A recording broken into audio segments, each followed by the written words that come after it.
வணக்கம் மக்களே, இன்னைக்கு நான் உங்களுக்காக ஒரு வித்தியாசமான crime investigation court room drama படத்தை தான் கொண்டு வந்திருக்கேன். படத்துடைய பேர் வெர்டிக்ட். இந்த படம் முழுக்க அமெரிக்காலே எடுத்திருக்காங்க. படத்துடைய ஒன்லைன் என்னன்னா, அமெரிக்கால மிகப்பெரிய பணக்கார இந்தியன் லேடியா எலிசான்ற ஒரு வயசான லேடி இருக்காங்க. அவங்க வீட்டுல அவங்க சொந்தம்னு சொல்லிக்க யாரும் இல்ல. அவங்க ஹஸ்பண்ட் சில வருஷங்களுக்கு முன்னாடி கார் ஆக்சிடென்ட்ல இறந்து போயிட்டாங்க. இப்படி தனிமையில இருக்க இந்த பணக்கார லேடியான எலிசாக்கு அதே ஊரை சேர்ந்த நம்ரிதான்ற ஒரு யங் லேடி கூட ஃப்ரெண்ட்ஷிப் கிடைக்குது. கிட்டத்தட்ட இவங்க ரெண்டு பேருக்குலயும் ஒரு அம்மா பொண்ணு பாண்டிங் கிரியேட் ஆகுது. இப்படி எல்லாமே நல்லா போயிட்டு இருக்கும்போது திடீர்னு எலிசா மர்மமான முறையில இறந்து போறாங்க. அவங்களுடைய இறப்புக்கு காரணம் அவங்க கூடவே பொண்ணு மாதிரி இருந்த இந்த நம்ரிதா தான் காரணம்ன்ற மாதிரி அவங்க மேல கேஸ் ஃபைல் பண்ணப்படுது. இந்த கேஸ் கோர்ட்டுக்கு வந்ததும் நம்ரிதா சார்பா படத்தோட ஹீரோயினான மாயா ஆஜராகிறாங்க. எலிசாவுடைய மர்டர் கேஸ்ல பல திருப்பங்கள் நடக்குது. பணத்துக்காக நம்ரிதா தான் எலிசாவை திட்டம் போட்டு கொன்னாங்களா, இல்ல இதுக்கு பின்னாடி வேற யாராவது இன்வால்வ் ஆயிருக்காங்களா? இப்படி பல கேள்விகள், பல முடிச்சுகள் இந்த படத்துல இருக்கு. கடைசியா இந்த கேஸ்ல இருந்து நம்ரிதா நிரூபிச்சு வெளியே வந்தாங்களா, எலிசாவை கொன்ன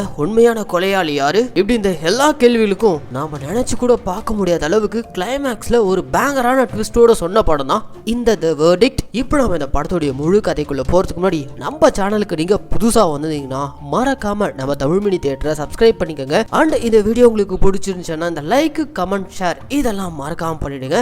சரி வாங்க, இப்போ நாம இந்த படத்துடைய முழு கதைக்குள்ள போவோம். படத்தோட ஓப்பனிங் சீன்லயே இந்த சம்பவம் நடந்துட்டு இருக்க இயர் 2019 அமெரிக்கால ஒரு மிகப்பெரிய பணக்கார லேடியா இருக்கக்கூடிய எலிசான்றவங்க அவங்க வீட்டுல ராத்திரி நேரம் படுத்துட்டு இருக்கும் போது சடனா யாரோ ஒரு மர்ம நபர் எலிசாவுடைய சிலிண்டரை ஆஃப் பண்ணிட்டு போறாங்க. எஸ், ஆக்சுவலா எலிசா ஒரு மூச்சு திணறல் பேஷண்ட். அவங்க கூடவே ஒரு ஆக்சிஜன் வச்சிருக்காங்க. அதை யாரோ ஒரு மர்ம நபர் ஆஃப் பண்ணிட்டு போறாங்க. இருட்டுல அந்த நபர் யார் என்ன ஏதுன்னு தெரியல. ஓப்பனிங்லே எலிசாவுடைய மர்டரோட இந்த படத்தை ஸ்டார்ட் பண்றாங்க. இந்த சம்பவம் நடந்து சில மாசங்கள் கழிச்சு இப்ப இந்த கேஸ் கோர்ட்டுக்கு வந்திருக்கு. எலிசாவுடைய மர்டர் கேஸ்ல பிரைம் சஸ்பெக்டா கடந்த 3 வருஷமா இறந்து போன எலிசா கூடவே பொண்ணு மாதிரி இருந்த நம்ரிதான்ற இந்த படத்துடைய செகண்ட் ஹீரோயின். இவங்க தான் எலிசாவுடைய பணத்துக்காக, சொத்துக்காக அவங்கள கொண்டு இருப்பாங்கன்ற சந்தேகத்தோட போலீஸ் அரெஸ்ட் பண்ணி இப்போ கோர்ட்ல ஆஜர் பண்ணிருக்காங்க. ஹீரோயினுக்கு வருண்ன்ற ஒரு ஹஸ்பண்ட் இருக்காரு. தன்னுடைய ஒய்ஃபை இந்த கேஸ்ல இருந்து வெளியே கொண்டு வரணும்ன்றதுக்காக அந்த ஊர்லயே இருக்க டேலண்டடான லாயரான மாயாவை பிக்ஸ் பண்றாங்க. எஸ், வரலட்சுமி சரத்குமார் தான் இந்த படத்துல மாயான்ற ஹீரோயின் கேரக்டர் நடிச்சிருக்காங்க. இவங்க இது வரைக்கும் இவங்க ஆஜரான கேஸ்ல ஒரே ஒரு கேஸை தவிர மத்த எல்லாத்துலயும் ஜெயிச்சிருக்காங்க. அந்த அளவுக்கு இவங்களுக்கு எக்ஸ்பீரியன்ஸ் இருக்கு. இப்படி ஒரு எக்ஸ்பீரியன்ஸான லாயர் ஹீரோயின் நம்ரிதா சார்பா ஆஜராகிறாங்க. ஆப்போசிட் சைடுல கிரேசின்ற ஒரு லாயர். அவங்க தான் நம்ம ஹீரோயின் தான் மர்டரர், கண்டிப்பா பணத்துக்காக எலிசாவை கூட இருந்தே நம்ரிதா தான் கொண்டுட்டாங்கன்ற மாதிரி கோர்ட்ல அவங்க ஒரு பக்கம் ஃபயரியா வாதாடிக்கிட்டு இருக்க, அதே கோர்ட்ல இருக்க நம்ம ஹீரோயின் மாயா நம்ரிதா தான் கொண்டாங்கன்றதுக்கு சாலிடான எவிடன்ஸ் எதுவுமே இல்ல. எக்ஸப்ட் அவங்க வீடு முழுக்க நம்ரிதாவுடைய ஃபிங்கர் பிரிண்ட்ஸ் இருக்கு. வெறும் ஃபிங்கர் பிரிண்ட்ஸ் இருக்கிறதுனால மட்டுமே அவங்க தான் எலிசாவை கொண்டு இருப்பாங்கன்னு கன்ஃபார்மா யாராலையும் சொல்லிட முடியாது. ஏதோ ஒரு அனுமானத்துல அவங்க தான் கொண்டு இருப்பாங்கன்னு வாதாடுறதெல்லாம் சுத்த முட்டாள்தனம். தகுந்த ஆதாரத்தோட நம்ரிதா தான் குற்றவாளி நீங்க நிரூபிக்கணும். அது வரைக்கும் அவங்களை குற்றவாளின்னு அக்யூஸ் பண்றதே தப்பு அப்படின்ட்டு மாயா நம்ம ஹீரோயின் சார்பா சூப்பர் சாலிடா பாயிண்ட்ஸ் எடுத்து வச்சுட்டே இருக்காங்க. இந்த கேஸ்ல நம்ரிதா தவிர பிரைம் சஸ்பெக்டா 2 பேர் இருக்காங்க. இதுல ஒருத்தர் கடந்த 25 வருஷமா இறந்து போன எலிசா வீட்டுல பட்லரா வேலை பார்த்த ரஃபேல் என்ற ஒரு பெரியவர். இந்த கேஸ் நடந்துட்டு இருக்கும் போதே போலீஸ்காரங்க அவரை கூப்பிட்டு ஸ்டேஷன்ல வச்சு விசாரிச்சுக்கிட்டு இருக்காங்க. இப்படி விசாரிக்கும் போதே அவருக்குள்ள ஏதோ ஒரு கன்ஃபியூஷன், தடுமாற்றம். அந்த தடுமாற்றத்தோட எலிசாவை கொன்னது நம்ரிதா தான். ஏன்னா அந்த பொண்ணு தான் காசுக்காக எலிசாவை கொன்னாங்க. எலிசாவுடைய கடைசி நிமிடங்கள்ல அவங்க கூட இருந்தது இந்த நம்ரிதா பொண்ணு தான் அப்படின்ற மாதிரி ஒரு விதமான தடுமாற்றத்தோட சொல்லிட்டு இருக்காரு. காரணம் என்னன்னா, போலீஸ் இவரை கூப்பிட்டு விசாரிக்கிறதுக்கு முன்னாடி வெளியே இருக்கும்போது இவருக்கு ஒரு போன் கால் வந்திருக்கும். அந்த கால்ல யாரோ ஒரு மர்ம நபர் நம்ரிதாக்கு எதிரா நீதான் போலீஸ்ல சாட்சி சொல்லணும், எலிசாவை கொலை பண்ணது நம்ரிதா தான்ற மாதிரி போலீஸோட கஸ்டடியில நம்ரிதாவை போட்டு விடுக்கணும் அப்படின்ற மாதிரிலாம் கால்ல அந்த மர்ம நபர் இந்த ரஃபேல மிரட்டி இருப்பாரு போல. சோ அதனாலதான் இந்த போலீஸ் கஸ்டடியில ரஃபேல் டோட்டலா நம்ம நம்ரிதாக்கு எதிரா வாக்குமூலம் கொடுத்துட்டு இருக்காரு. இந்த மாதிரி கடந்த 25 வருஷமா எலிசா வீட்டுல அவங்களுக்கான எல்லா வேலைகளும் கிட்டத்தட்ட ஒரு பட்லர் மாதிரி அவங்க கூடவே இருந்து வேலை பார்த்துட்டு இருக்கேன். இந்த நம்ரிதா பொண்ணு எப்போ எலிசாவுடைய வீட்டுக்குள்ள வந்தாங்களோ அப்பத்துல இருந்தே அவங்களுக்கு எலிசாவுடைய சொத்து மேலேயும் பணத்து மேலேயும் ஆசை. சோ சரியான டைமிங்காக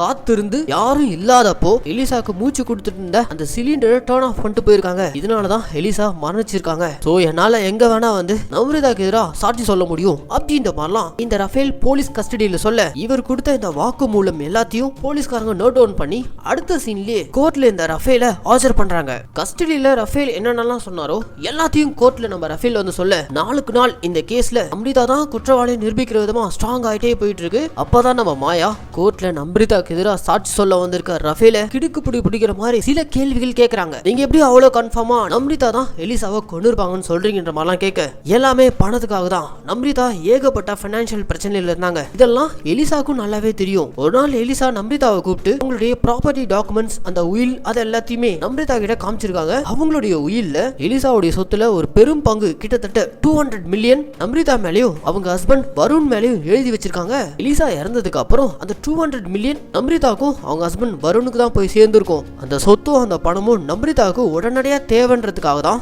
எலிசாவை திட்டம் போட்டு இவங்க பிளான் பண்ணி கொண்டு இருக்காங்க. அப்படின்ற மாதிரிலாம் கோர்ட்ல நம்ம ரஃபேல் ஒரு பெரிய ட்விஸ்ட் உடைக்க இந்த பாயிண்ட் நம்ரிதாக்கு எதிராக இன்னும் ஸ்ட்ராங் ஆகுது. ஆனா அப்பதான் நம்ரிதாவுடைய லாயரான மாயா ரஃபேல பார்த்து ஒரு கேள்வி கேட்டு ட்விஸ்ட் கொடுக்குறாங்க. அது என்னன்னா, ஆக்சுவலா இறந்து போன எலிசா அவங்க எழுதி வச்சிருக்க அந்த உயில்ல மொத்த சொத்தையும் நம்ரிதா பேர்ல எழுதலைங்க. அதுல ஒரு பங்கு கிட்டத்தட்ட தான் கூடவே இருந்து 25 வருஷமா பார்த்துக்கிட்ட பட்லர் ரஃபேலுக்கும் ஒரு பகுதியை எழுதி வச்சிருக்காங்க. இதை வச்சு பார்க்கும்போது ஏன் நீங்களே கூட அந்த சொத்து அந்த பணம் எல்லாம் உடனடியா தேவைப்படணுன்றதுக்காக எலிசாவை கொண்டு இருக்கலாம்ல அப்படின்ற மாதிரி நம்ம ஹீரோயின் மாயா பாயிண்டா பேச ரஃபேலுக்கு ஒரு மாதிரி வேர்த்து விறுவிறுத்துருது. நான் அவங்க கூட கிட்டத்தட்ட 25 வருஷமா இருந்திருக்கேன், நான் போய் அவங்களை கொல்ல போறேன் அப்படின்ற மாதிரி ரஃபேல் பேச்சுல ஒரு தடுமாற்றம். சோ அதனால கோர்ட்ல இப்ப ஜட்ஜும் ரஃபேலோட விட்னஸ் எடுத்துக்கல. அடுத்ததா இப்போ கோர்ட்ல முதல் முறையா இந்த கேஸ்ல பிரைம் சஸ்பெக்டா இவங்க தான் எலிசாவை கொண்டு இருப்பாங்கன்னு அரெஸ்ட் பண்ணப்பட்ட நம்ம நம்ரிதா அவங்கள இப்போ கூண்டுல ஏத்தி விசாரிக்க ஆரம்பிக்கிறாங்க.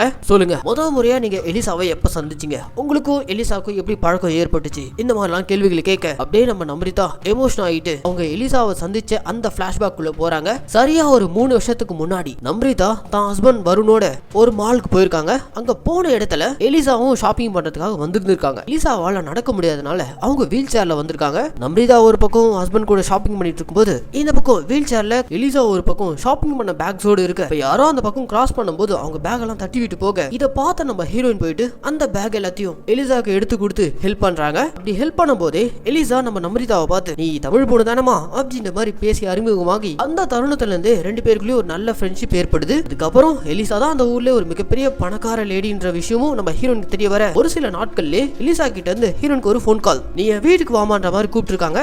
நம்ம ஹீரோயினும் முதல் முறையா எலிசாவுடைய வீட்டுக்கு போயிருக்காங்க.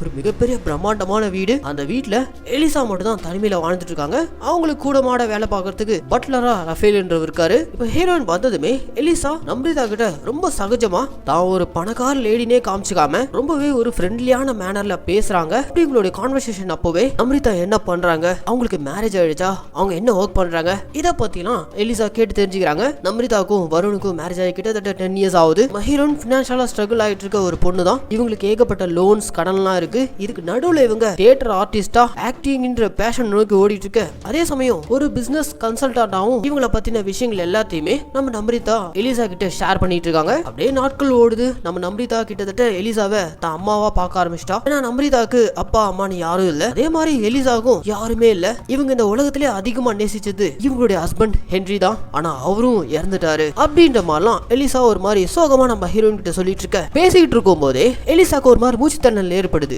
கூட இருக்க நம்ரிதா பயந்து போயிடுறாங்க. அப்ப அங்க அந்த வீட்டுல வேலை பார்க்கற ரஃபேல் ஓடி வந்து எலிசாவுக்கு அந்த ஆக்சிஜன் கொடுத்து அவங்களை கொஞ்சம் நார்மல் பண்றாங்க. அப்படி அவங்க நார்மல் ஆனதுக்கு அப்புறம் உங்களுக்கு என்ன ப்ராப்ளம், ஏன் திடீர்னு உங்களுக்கு இப்படி மூச்சு திணறல் ஏற்பட்டுச்சுன்ற மாதிரி நம்ரிதா கேட்க, அப்பதான் நம்ம எலிசா சில வருஷங்களுக்கு முன்னாடி இந்த உலகத்துல நான் அதிகமா நேசிச்ச என்னுடைய ஹஸ்பண்டான ஹென்றி கூட கார்ல போயிட்டு இருக்கும்போது திடீர்னு ஒரு ஆக்சிடென்ட். அந்த ஆக்சிடென்ட்ல ஸ்பாட்லயே ஹென்றி இவங்க இழந்திருக்காங்க. அந்த ஆக்சிடென்ட்ல இவங்க லங்ஸ்லயும் ஒரு பலத்த காயம் ஏற்பட்டிருக்கு. அந்த ஆக்சிடென்ட்க்கு அப்புறம் தான் இவங்களால நடக்க முடியாம போய் இப்படியே வீல் சேர்ல முடங்கி லங் பிரச்சனையோட வாழ்ந்துட்டு இருக்காங்களாம். இப்படி இவங்களுடைய சோக கதையெல்லாம் கேட்டு நம்ரிதா ஒரு மாதிரி பயங்கர எமோஷன் ஆறாங்க. அதுக்கு அடுத்த நாள் எலிசா நம்ரிதாவை கூப்பிட்டு, நாளுக்கு நாள் என் உடம்பு ரொம்ப வீக் ஆகிட்டே போயிட்டு இருக்கு, எனக்கு இந்த உலகத்துல வாழவே பிடிக்கல, கூடிய சீக்கிரமே நான் ஹென்றி கிட்ட போயிடுவோம் போல இருக்கு, அதுக்கு முன்னாடி நீ இதை படிக்கணும்ன்ற மாதிரி இவங்களுடைய உயில் டாக்குமெண்ட் எடுத்து ஹீரோன்களை கொடுக்க, அதுல இவங்களுடைய சொத்துல ஒரு மெஜாரிட்டி பங்க நம்ரிதா அண்ட் இவங்களுடைய ஹஸ்பண்ட் வருண் பேர்ல இவங்க எழுதி வச்சிருக்கிறத பார்த்துட்டு நம்ரிதா பயங்கர எமோஷன் ஆயிருக்காங்க. இல்ல நீங்க இப்படி பண்ணாதீங்கம்மா, உங்களுக்கு எதுவும் ஆகாது, நான் தான் கூட இருக்கல அப்படின்ற மாதிரிலாம் நம்ரிதா எமோஷன் ஆக, அப்பயும் எலிசா கூலா, இங்க பாருமா, இந்த உலகத்துல பிறப்புன்னு இருந்தா எல்லாருக்குமே இறப்புன்னு ஒண்ணு இருக்கு, அதை யாராலையும் மாத்த முடியாது, எனக்கு இந்த சொத்து இந்த பணம் இது மேலாம் பெருசா ஆசை இல்ல, ஆனா இதெல்லாம் உனக்கு தேவை, உனக்கு இளமை இருக்கு, நீ ஆல்ரெடி பினான்சியல் கஷ்டத்துல வேற இருக்க, நான் இதெல்லாம் வச்சு என்ன பண்ண போறேன், நீ ஃபியூச்சர்ல அனுபவி அப்படின்ற மாதிரிலாம் இவங்க இறந்ததுக்கு அப்புறம் கிட்ட கிட்டத்தட்ட 200 மில்லியன் டாலர் மதிப்பு கொண்ட இவங்க சொத்து மொத்தமும் நம்ரிதாவுக்கும் அவங்க ஹஸ்பண்ட் வருணுக்கும் போய் சேர்ற மாதிரி எழுதி வச்சிருக்காங்க. இந்த குட் நியூஸ அடுத்த சீன்லயே நம்ரிதா தன்னுடைய ஹஸ்பண்டான வருண் கிட்ட போய் ஷேர் பண்றாங்க. வருணும் பயங்கர ஹாப்பி. இப்படி இந்த சந்தோஷமான தருணம் ஒரு 2 நாள் கூட நீடிக்கல. 3வது நாள் ராத்திரியே எலிசாவை மர்மமான முறையில யாரோ கொலை பண்ணிட்டு போயிட்டாங்க. அந்த டைம் நம்ரிதா எலிசா கூட இருந்ததுனால, வீடு முழுக்க அவங்களுடைய ஃபிங்கர் பிரிண்ட்ஸ் இருந்ததுனால இவங்க தான் பணத்துக்காக எலிசாவை கொண்டு இருக்காங்கன்ற மாதிரி இன்னைக்கு கோர்ட் வரைக்கும் வந்து நின்றுட்டு இருக்காங்க. இப்படி இவங்க லைஃப்ல நடந்த எல்லாத்தையுமே நம்ம நம்ரிதா கோர்ட்ல எமோஷனோட சொல்ல, அப்ப எதிர்த்தரப்பு வக்கீல் இருக்காங்களே அவங்க வந்து எமோஷனா அதெல்லாம் போனோம், நீங்க சொன்னதுலே நீங்க தான் குற்றவாளி என்னால் நிரூபிக்க முடியும், உங்களுக்கு ஆல்ரெடி ஏகப்பட்ட பினான்சியல் பிரச்சனை இருக்கு. இப்படி இருக்கும்போது திடீர்னு எலிசா மொத்த சொத்தையும் எழுதி கொடுக்கறதா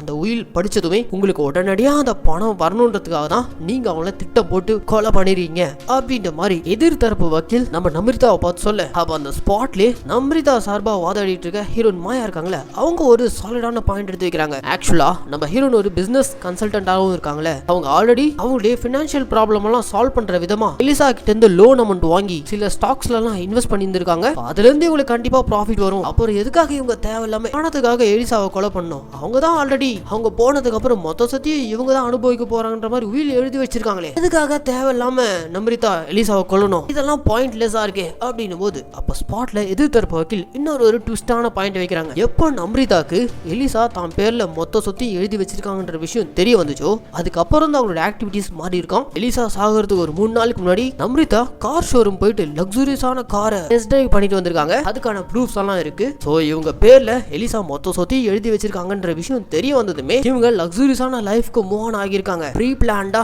எலிசாவை போட்டு தள்ளிட்டு வர பணத்தை வச்சு லக்ஸூரியஸான கார் வீடுன்னு செட்டில் ஆகலாம்னு இவங்க பிளான் பண்ணிருக்காங்க. சோ கண்டிப்பா இவங்க தான் எலிசாவை கொண்டு இருக்கணும் அப்படின்ற மாதிரிலாம் நம்ரிதாக்கு எதிராக எதிர்த்தரப்பு வக்கீல் பாயிண்டா வச்சுட்டு இருக்காங்க. அப்பதான் நம்ம ஹீரோயின் லாயரான மாயா ட்விஸ்ட் பண்ற விதமா இறந்து போன எலிசாக்கு ஒரு ரிலேட்டிவ் பையன் இருக்கான், அவனை கூப்பிட்டு இப்போ கோர்ட்ல வச்சு விசாரிக்கிறாங்க. ஏன்னா அவனுக்கு எலிசா அவங்க சொத்துல ஒரு பெரும் பங்கை நம்ரிதா மேலயும் அவங்க ஹஸ்பண்ட் மேலயும் எழுதி வச்சிருக்காங்களே. சோ இந்த விஷயம் கேள்விப்பட்டு அந்த ரிலேட்டிவ் பையன் ஏன் அந்த சொத்து தனக்கு வரணும்ன்றதுக்காக எலிசாவை கொண்டு வரக்கூடாது அப்படின்ற மாதிரி பிளேட்டே திருப்பி போட இப்படி ஒரு மாதிரி குழப்பமா போயிட்டு இருக்க இந்த கேஸ் கடைசியா ஜூரி கைக்கு வருது. ஆக்சுவலா நம்ம ஊர்ல எல்லாம் இந்த ஜூரி சிஸ்டம் இல்ல, ஃபாரின்ல எல்லாம் இந்த ஜூரி சிஸ்டம் ஃபாலோ பண்ணிட்டு இருக்காங்க. இந்த மாதிரி குரூஷியலான கேஸ்ல ஜட்ஜால முடிவெடுக்க முடியலனா ஜூரி மெம்பர்ஸ் எல்லாம் ஒன்னா சேர்ந்து ஒரு மனதா இந்த கேஸ்ல ஒரு தீர்ப்பு கொடுப்பாங்க. அப்படி ஒரு ஜூரி மீட்டிங் போயிட்டு இருக்கு. ஆளுக்கு ஒரு பாயிண்ட் சொல்லிட்டு இருக்காங்க. நம்ரிதா தான் பணத்துக்காக கொலை பண்ணிருக்கணும்னு சில பேர் சொல்றாங்க. அந்த ஜூரி மெம்பர்ஸ்ல ஒரு சில பேர் இல்ல நம்ரிதா எலிசாக்கு ஒரு பொண்ணா தான் இருந்தா, அம்மா மாதிரி பார்த்த எலிசாவை எப்படி அவளால கொல்ல முடியும், அது இல்லாம சொத்து மொத்தத்தையும் அவங்க ஆல்ரெடி உங்க பேருக்கு எழுதிருக்காங்களே, இதுக்கப்புறம் நம்ரிதா எலிசாவை கொல்றதுல எந்த ஒரு மோட்டிவும் இல்ல, நம்ரிதா கண்டிப்பா எலிசாவை கொண்டு இருக்க மாட்டாங்க அப்படின்ற மாதிரி அந்த ஜூரி மெம்பர்ஸ் எல்லாம் ஒரு மனதா ஒரு முடிவெடுத்து அடுத்த நாள் கோர்ட்ல ஜூரி மெம்பர்ஸ் உடைய முடிவா நம்ரிதா குற்றவாளி இல்ல, அவங்க எலிசாவை கொண்டு இருக்க மாட்டாங்கன்ற மாதிரி ரிசல்ட் சொன்னதும் அவ்வளவுதான் ஒரு வழியா நம்ரிதாக்கு இந்த கேஸ்ல இருந்து விடுதலை கிடைக்குது. என்னதான் இந்த கேஸ்ல இருந்து நம்ரிதா வெளியே வந்தாலும் அவங்களுக்குள்ள ஏதோ ஒரு குழப்பம். அந்த குழப்பத்தோடவே நம்ரிதாவுடைய லாயரான ஹீரோயின் மாயா அவங்கள தனியா கூப்பிட்டு நான் உங்ககிட்ட சில விஷயங்கள் பேசணும்ன்ற மாதிரி அவங்க ஏதோ ஒரு விஷயத்த சொல்லிருக்காங்க. அதுக்கப்புறம் இருந்து நம்ரிதா அண்ட் வருண் இவங்க 2 பேருக்குள்ளே இருக்கிற அந்த ரிலேஷன்ஷிப் கொஞ்சம் கொஞ்சமா ஒரு மாதிரி விலகி போயிட்டு இருக்கு. அதுக்கு காரணம் என்னன்னா வருண் அந்த டவுன்ல இருக்க ஒரு ஹாஸ்பிட்டல்ல டாக்டரா வேலை பார்த்துட்டு இருக்கான். அதே ஹாஸ்பிட்டல்ல பிரக்யான்ற ஒரு லேடி கூட இல்லீகலா அஃபேர்ல இருந்திருக்கான். இது மூலியமா பிரக்யா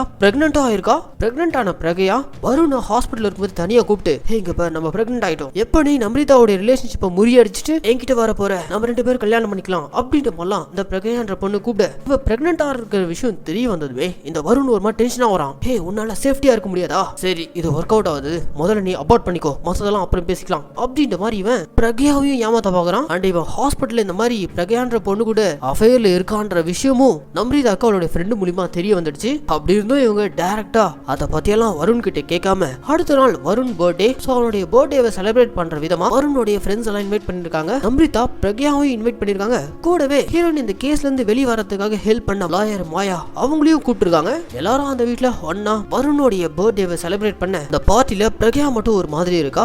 அதை நம்ம நம்ரிதா நோட் பண்ணிட்டே இருக்கா. இப்படி அந்த பார்ட்டி ஒரு பக்கம் முடிய அடுத்த நாள் இந்த வருண் நம்ரிதா வெளியே வரதுக்கு ஹெல்ப் பண்ண லாயர் மாயா இருக்காங்களே அவங்களை கூப்பிட்டு எலிசாவுடைய சொத்துல இவனுக்கு ஒரு பங்கு இருக்குல்ல, அந்த ப்ராப்பர்ட்டி அந்த டாக்குமெண்ட் இதுக்கப்புறம் நீ தான் எல்லாத்தையும் ஹேண்டில் பண்ண போற, அதுல இருந்து ஒரு 20 மில்லியன் ரஃபேலுக்கு கொடுக்கணும் அப்படின்ற மாதிரி இந்த வருண் சம்பந்தமே இல்லாம எலிசாவுடைய சொத்துல இருந்து 20 மில்லியன் அவங்க கூடவே பட்லரா இருந்த ரஃபேலுக்கு கொடுக்கணும்னு சொல்லிட்டு இருக்கான். ஏன் எதுக்குன்ற மாதிரி லாயர் மாயா கேட்க இல்ல இந்த கேஸ்னால ரஃபேலும் அதிகமா பாதிக்கப்பட்டிருக்கான், அவனுக்கு ஒரு பங்கை கொடுத்துடலாம் அப்படின்ற மாதிரி இவன் சொல்லிட்டு இருக்கான். அதுக்கப்புறம் இந்த வருண் எலிசாவுடைய ப்ராப்பர்ட்டியில ஒரு பெரும் பங்கு கிட்டத்தட்ட 200 மில்லியன் இவனுக்கு வந்திருக்குன்ற விஷயம் இந்த டாக்குமெண்ட்லாம் ஹேண்டில் பண்ணிட்டு இருக்க லாயர் மாயாக்கு தெரிய வந்ததும் அப்படியே மாயா இப்போ வருண் கூட க்ளோஸா பழக ஆரம்பிக்கிறா. எஸ், நம்ம வருண் இப்போ மாயா கூட க்ளோஸா பழக ஆரம்பிச்சிட்டான். நம்ரிதாவை கழட்டி வரதுக்காக ஒரு சரியான நேரம் வரதுக்காக காத்துட்டு இருக்கான். இப்படி இருக்கும்போது தான் இந்த ஊர்ல கொரோனா அதிக அளவுல பரவ ஆரம்பிக்குது. இவன் ஆல்ரெடி ஹாஸ்பிட்டல் டாக்டரா வேலை பார்த்துட்டு இருக்கான். எல்லாருக்கும் வேக்சின் போட்டுட்டு இருக்காங்க. வீட்டுக்கு வந்ததும் நம்ரிதாவையும் நாளைக்கு உடனடியா ஹாஸ்பிட்டல் போய் நீ வேக்சினை போட்டு வந்துரு அப்படின்னு மாதிரி வருண் சொல்ல, அடுத்த நாளே நம்ம நம்ரிதா வருண் ஒர்க் பண்ணிட்டு இருக்க ஹாஸ்பிட்டலுக்கு வேக்சின் போறதுக்காக போயிருக்காங்க. ஹாஸ்பிட்டல் போய் இப்படி வேக்சின் போடும் போதே இன்ஜெக்ட் பண்ற லேடி, இங்க பாருங்க, இந்த வேக்சின் போட்டதும் லைட்டா உங்களுக்கு ஃபீவர் வரும், மத்தபடி உங்களுக்கு காஃப் அதிகமானாலோ கண்ணெரிச்சல் இந்த மாதிரி வேற ஏதாவது ப்ராப்ளம் வந்துச்சுன்னா உடனே ஹாஸ்பிட்டல்ல வந்து அட்மிட் ஆயிடுங்க அப்படின்ற மாதிரி வேக்சினை போட்டு அனுப்புறாங்க. அப்படி வேக்சின் போட்டுட்டு வீட்டுக்கு வந்த கொஞ்ச நாள்லயே நம்ம நம்ரிதாக்கு அதீத ஃபீவர், உங்களால சரியா மூச்சு விட முடியல. உடனே இவங்க வருணுக்கு கால் பண்ணி இவங்களுக்கு வந்திருக்க சிம்டம்ஸ் எல்லாம் சொல்ல, சரி ஓகே நான் உடனே ஆம்புலன்ஸ் அனுப்புறேன், நீ ஹாஸ்பிட்டல் வந்து அட்மிட் ஆயிடு அப்படின்ற மாதிரி நம்ரிதாவை ஹாஸ்பிட்டல் கூட்டு வந்து அட்மிட் பண்ணிடுறாங்க. அதுக்கப்புறம் அவங்களுக்கு கோவிட் டெஸ்ட் எடுத்து பார்த்தா கோவிட் பாசிட்டிவ்னு வந்துருச்சு. அவங்களுக்கு டெஸ்ட் எடுத்த டாக்டர் வருணுக்கு கான்டாக்ட் பண்ணி, இங்க பாருங்க நம்ரிதாக்கு கொரோனா பாசிட்டிவ் வந்திருக்கு, அதனால இதே ஹாஸ்பிட்டல்ல நாங்க அவங்கள குவாரண்டைன் பண்ணி வச்சிருக்கோம் அப்படின்ற மாதிரி சொல்ல, ஒரு பக்கம் வருண் ஒரு மாதிரி அப்செட் ஆயிடுறான். குவாரண்டைன் பீரியட்ல இருக்கும்போதே நம்ரிதா ஹாஸ்பிட்டலே உயிரிழந்துறாங்க. இப்படி திடீர்னு நம்ரிதா இறந்து போனதும் நம்ரிதாவை நினைச்சு வருண் ஃபீல் பண்ணிட்டு இருக்கான். நம்ரிதா போய் சேர்ந்தாச்சு, இவன் பிரெக்னன்ட் பண்ண பிரகையாவையும் கழட்டி விட்டான். இப்ப இவனுடைய ரூட் கிளியரா இருக்கு. லாயர் மாயா கூட எலிசாவுடைய சொத்துக்களோட ஜாலியா இருக்கும்போது இங்க தாங்க வருண் ஏகப்பட்ட ட்விஸ்டுகளை லாயர் மாயா கூட ஒன்னா இருக்கும்போது ஓபன் பண்ணி விடுறான். அப்படியே சில வருஷங்களுக்கு முன்னாடி ஒரு பிளாஷ்பேக். எலிசாக்கு லங் ப்ராப்ளம் இருக்குல்ல, அதனால அவங்க அப்பப்போ வருண் டாக்டரா ஒர்க் பண்ணிட்டு இருக்க அந்த ஹாஸ்பிட்டலுக்கு தான் ட்ரீட்மெண்ட் வந்திருப்பாங்க. சோ அவங்களுக்கு ட்ரீட்மெண்ட் கொடுத்துட்டு இருக்க நம்ம வருணுக்கு இவங்க ஒரு மிகப்பெரிய பணக்கார லேடின்னு அவனுக்கு அப்பவே தெரிஞ்சிருக்கு. அவ்வளவு பணம் அவ்வளவு சொத்துக்களோட எலிசா தனியா தான் இருக்காங்கன்ற விஷயமும் தெரிஞ்சுக்கிட்டு எப்படியாச்சும் நம்ரிதாவை அவங்க கிட்ட பழக வைக்கணும்னு இவன் பிளான் பண்ணிருக்கான். இவன் பிளான் பண்ணபடியே டெய்லி எலிசாவுடைய ஆக்டிவிட்டிஸ், அவங்க ரெகுலரா எங்க போவாங்க அதெல்லாம் பார்த்து தெரிஞ்சுக்கிட்டு அவங்க அந்த மாலுக்கு ஷாப்பிங் வர அந்த நேரமா பார்த்து வருண் தான் பிளான் பண்ணி நம்ரிதாவை அந்த ஷாப்பிங் கூட்டு போயிருக்கான். அப்படி கூட்டு போனது மட்டும் இல்லாம இதே ஷாப்பிங்க்கு வந்திருக்க எலிசா ஒரு பக்கம் வீல் சேர்ல அவங்களுடைய பேக்ஸோடு இருக்கும்போது வருண் தான் போற போக்குல அந்த பேக்ஸை தட்டி விட்டு போயிருக்கான். நார்மலாவே நம்ரிதாக்கு ஹெல்பிங் டெண்டன்சி அதிகம்னு வருணுக்கு நல்லாவே தெரியும். அதனாலே இவன் பேக்ஸ் எல்லாம் வாலண்டா தட்டி விட்டு போக அங்கிருந்த நம்ரிதா வந்து எலிசாக்கு ஹெல்ப் பண்ற விதமா அப்படியே அவங்களுக்குள்ள ஃப்ரெண்ட்ஷிப் ஏற்பட்டு வருண் பிளான் பண்ணபடியே எலிசா நம்ரிதாவை அவங்க வீட்டுக்கு கூப்பிட்டுருக்காங்க. அதுக்கப்புறம் அவங்க ரெண்டு பேருக்குள்ளயும் ஒரு நல்ல க்ளோஸ் அம்மா பொண்ணுன்ற மாதிரி எமோஷனா பாண்ட் ஆயிருக்காங்க. ஸோ இவங்களுடைய சந்திப்பு இது எல்லாத்தையுமே வருண் தான் பிளான் பண்ணியிருக்கான். அது நம்ரிதாக்கே தெரியாது. இனிஷியலா வருணுடைய பிளான் என்னன்னா எலிசா கூட க்ளோஸா இருக்க நம்ரிதா மூலியமா அப்பப்போ பண தேவைக்கு எலிசா கிட்ட இருந்து நம்ரிதா மூலியமா பணத்தை வாங்கலான்ற ஒரு பிளான்ல தான் இதெல்லாம் பண்ணிருக்கான். ஆனா இவன் எதிர்பார்க்காது எலிசா அவனுடைய ப்ராப்பர்ட்டில ஒரு மிகப்பெரிய பங்கை நம்ரிதா அண்ட் வருண் பேர்ல எழுதி வச்சதான். இதை அவன் கொஞ்சம் கூட எதிர்பார்க்கல.